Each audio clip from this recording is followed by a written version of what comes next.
রাত 12টার বেশি বেজে গেছে। এখন শুধু সকাল হওয়ার অপেক্ষায়।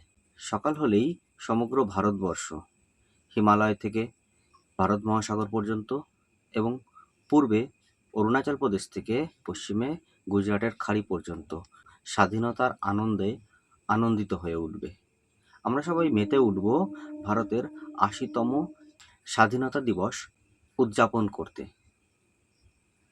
আর এই স্বাধীনতা দিবস যখন উদযাপন করব, তখন কিন্তু আমাদের একটা ছোট্ট সচেতনতা অবলম্বন করতে হবে, যেটা আমরা প্রত্যেক বছর প্রতিবার স্বাধীনতা দিবস, প্রজাতন্ত্র দিবস বা এই জাতীয় পালন করার দিনগুলি পালিত করতে গিয়ে আমরা এই সচেতন না হওয়ার জন্য প্রত্যেক বছর প্রতিবার রিপিটেডলি বারংবার আমরা আমাদের দেশকে অপমান করে যাই। হয়তো আমাদের মধ্যে তখন সেই ধারণাটাই থাকে না আমরা কিভাবে দেশকে অপমান করছি। তো যখন আপনারা সকালবেলা স্বাধীনতা দিবসের সময় পতাকা উত্তোলন করবেন, আমাদের জাতীয় ব্যক্তিবর্গদেরকে, সেই স্বাধীনতা সংগ্রামীদেরকে সম্মান জ্ঞাপন করবেন, করার পরে আমরা বিকেলবেলা শুধু জাতীয় পতাকাটাকে নামিয়ে নিয়ে চলে আসি। কিন্তু যে ছোট ছোট কাগজের ফ্ল্যাগগুলো আমরা লাগাই সুন্দর করে সাজানোর জন্য, সেইগুলোকে কিন্তু আর খুলে আনা হয় না। ফলে এই আগস্ট মাস, বর্ষাকাল, এই বর্ষার ঋতুতে বৃষ্টির জলে ভিজে গিয়ে সেই পতাকাগুলি ছিঁড়ে রাস্তায় পড়ে যায়, বা কখনো পাখিরা এসে সেই দড়িতে বসলে সেগুলো ছিঁড়ে যায়। ছোট ছোট বাচ্চারা খেলা করার সময় টান দিয়ে ছিঁড়ে ফেলে।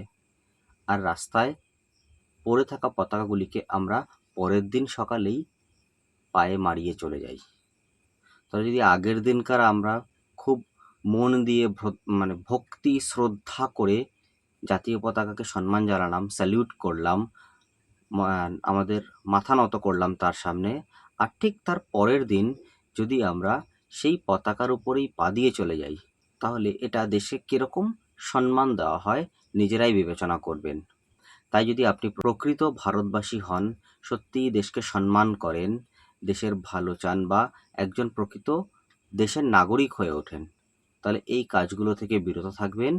আর চেষ্টা করবেন যখন বিকেলবেলা আপনারা মূল পতাকাটিকে নামিয়ে আনছেন, তখন যাতে আপনারা তার সাথে সাথে ওই যে আমরা যে সরু সরু সুতোর মাধ্যমে বা দড়ির মাধ্যমে যে ছোট ছোট কাগজের পতাকাগুলোকেও টাঙাচ্ছি, সেগুলোকেও খুলে আনার।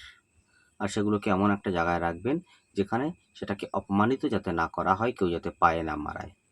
সকলকে ৮০তম স্বাধীনতা দিবসের শুভেচ্ছা জানিয়ে এই ভিডিওটি বন্ধ করছি। আর হ্যাঁ, অবশ্যই করে সচেতন হবেন এবং দেশ ও জাতীয় প্রতীককে, জাতীয় পতাকাকে অসম্মান করবেন না।